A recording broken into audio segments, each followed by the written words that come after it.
Alhamdulillah, mohon izin kami menerjemahkan apa yang disampaikan oleh Nabi kita pada sore hari ini. Setelah beliau mengucapkan syukur kepada Allah Subhanahu wa taala dan bersalawat kepada Nabi sallallahu alaihi wasallam, beliau mengutip sebuah ayat yang menegaskan bahwasanya Allah Subhanahu wa taala telah menetapkan kepada kita salat lima waktu. Maka dalam ayat tersebut Allah Subhanahu wa taala menunjukkan kita hafizu 'alas salawati was salatil wusta wa qumu lillahi qanitin. Jagalah perintah Allah Subhanahu wa taala, salawat-salawat ataupun salat-salat yang telah ditetapkan kepada kalian, dan terutama salat yang berat bagi kita, yaitu salat wusta, itu salat siang atau salat zuhur dan asar ini. Ini adalah suatu salat yang sangat berat dalam masyarakat kaum muslimin. Maka ikutilah orang-orang yang salat dan orang-orang yang kunut kepada kalian dengan keadaan yang tenang. Kemudian beliau mengutip sebuah ayat yang lainnya bahwasanya salat ini telah Allah tetapkan waktu-waktunya, maka jagalah. قال العلماء المقصود بالصلاة الوسطى هي هذه صلاة العصر. Maka menurut ulama maksud daripada salat wusta siang hari atau tengah hari itu adalah salat asar. لماذا خصها الله عز وجل بالحفاظ؟ حافظوا على الصلاة. عموما الصلاة العصر من الصلاة، ولكنه قال وعلى الصلاة الوسطى. لماذا؟ قال Maka kenapa Allah Subhanahu wa taala menegaskan tentang menjaga daripada khususnya salat wusta ini, yaitu salat asar ini? Apa keutamaan daripada salat asar tersebut?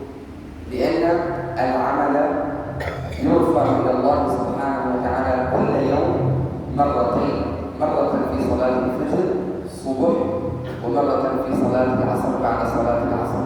Maka sungguh Allah Subhanahu wa taala akan mengangkat suatu amalan atau ibadah salat yang dilakukan oleh kaum muslimin itu dalam dua waktu.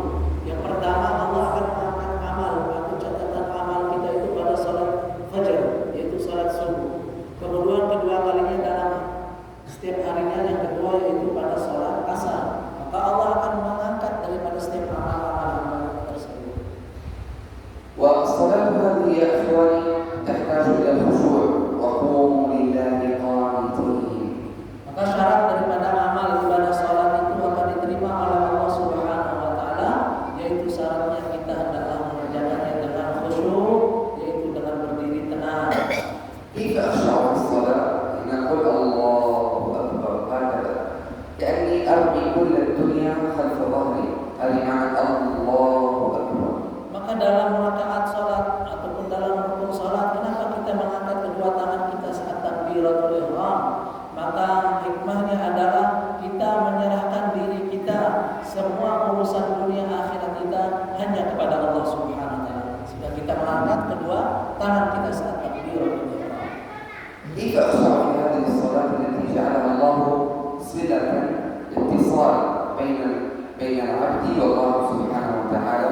قال الله، العلماء قالوا إذا أردت أن تخاطب الله، أن تتكلم مع الله، فقم بالصلاة، وإذا أردت أن يتكلم الله معك فقرأ القرآن.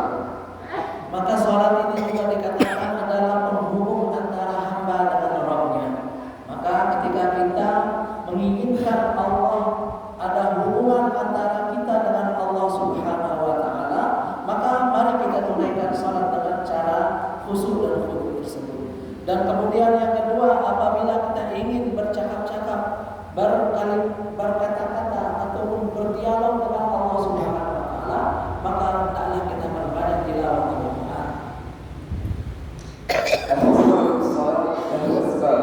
السبب الأول العلم بأحكام الصلاة.